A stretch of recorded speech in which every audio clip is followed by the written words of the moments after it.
I'm Megan O'Keefe here with Coach Meg Jebbia at half, where the Eagles are tied with Bucknell 28-28. Now, Coach, knowing that you guys already clinched the #1 spot in the Patriot League, how did that affect the mentality going into this game? I don't think it affects it at all. Our seniors really want to win on senior day. Lehigh's number 12, Lexi Martins, is averaging 15 points a game, but so far only has 2 in this first half. How have you been able to keep her quiet? I think it's been, her being in foul trouble and us trying to really get around and not letting her get second chance opportunities. So we had a little extra halftime show there. Your assistant coach was just surprise proposed during halftime. Were you in on that plan the whole time? I have been in on it for 3 weeks. It's been a hard secret to hold. Well, hopefully she can stay focused for the rest of the game. But anyway, so I noticed you're not too happy about all the 3-point shot attempts. What improvements do you want your team to make on offense? Well, I was telling them, they're trying to make us take the 3. That's why they're playing zone here right now. The Eagles are really looking to get more play inside the paint. The coaches are telling them to drive and be more aggressive. While Lehigh is taking their time and enjoying their time around the arc, the coaches are pretty happy with them taking all those outside shots. Back to you guys. We talked about in the locker room just to clean it up on the defensive end. Okay, and it seems that on offense, you're kind of running down the shot clock a little bit. Is that a strategy you talked about with your team, or is that Colgate's defense? No, I think it's a combination of both. I think we try to be patient on offense and get good shots. The Lehigh bench is fired up. They're on their feet saying they have this game in the bag, but AU is not done yet. They know they still have 1 more quarter to keep executing their offensive game plan, which is getting into the paint, driving, or finding whoever's playing that low post position. There's a lot of positive energy coming off the AU bench right now. They're not super happy about all the outside shots being taken. They want more attack between the block and their defender, but on defense, the coaches are saying, take more pride in setting screens and be careful with drawing the fouls. Back to you guys. Yeah, so how do you feel about the rest of your team on defense stepping up with the absence of Jordan Light, one of your strongest defenders? Yeah, I think they're doing a decent job. I think you said that practices have been a little bit slow. How are you going to get their confidence build up going into Loyola Way? I think this helps with practice and just... I'm Megan O'Keefe here with Coach Meg Jebbia at halftime, where Eagles are up 27-19. Now, Coach, this is a big game, very important game. Seems like you guys really came out with some fire at the beginning of the game. What did you tell your team from the start? Well, I think we just focused the last 2 days on our defense.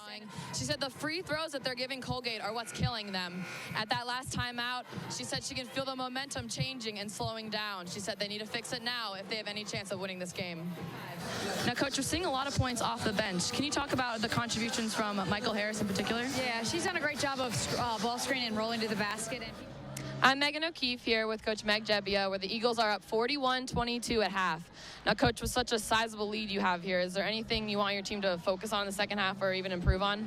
Yeah, I think we talked about defensively. We made some defensive errors. Wow, what a turn of events. The energy coming off this AU bench is electrifying. Jebbia wanted to call that timeout just to give him a break and calm him down a little bit. So let's see what happens in these last 5 minutes. Back to you guys. Okay, now how important is it that you're able to play this many freshmen for the second game in a row? It feels good for us.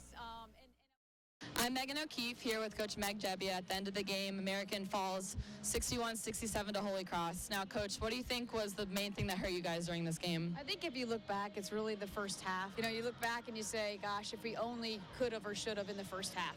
Right, so we did see a bit of a comeback coming into the second half. What do you think made that difference between the 2 halves? I just think it was a comfortability factor. Great, thank you so much. Good luck in your next game. I'm Megan O'Keefe here on the Patriot League Network. Tune in next time. The 2015-2016 academic year marks the 25th anniversary of the Patriot League.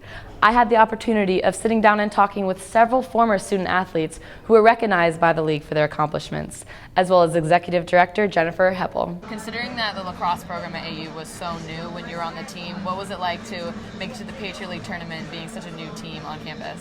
It was honestly something that I will never forget. What was the transition like going from the CAA to the Patriot League? See any added pressure, or how did that feel?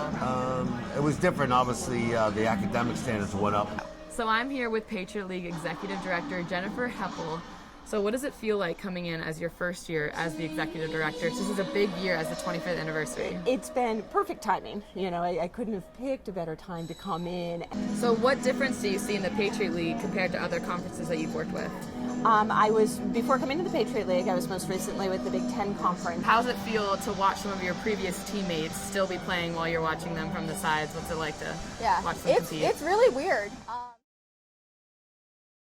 What does a day like this mean to these young girls and to their parents for them to get to see these college players play and participate in all these sports? I think it's an opportunity to expose them.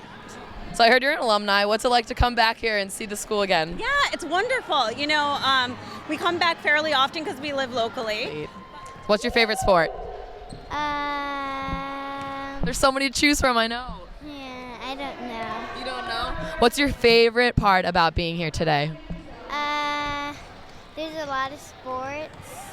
Are you having fun? Uh-huh. Awesome. Well, you better get to your next station. I think you got swimming next. Thank you. Good job.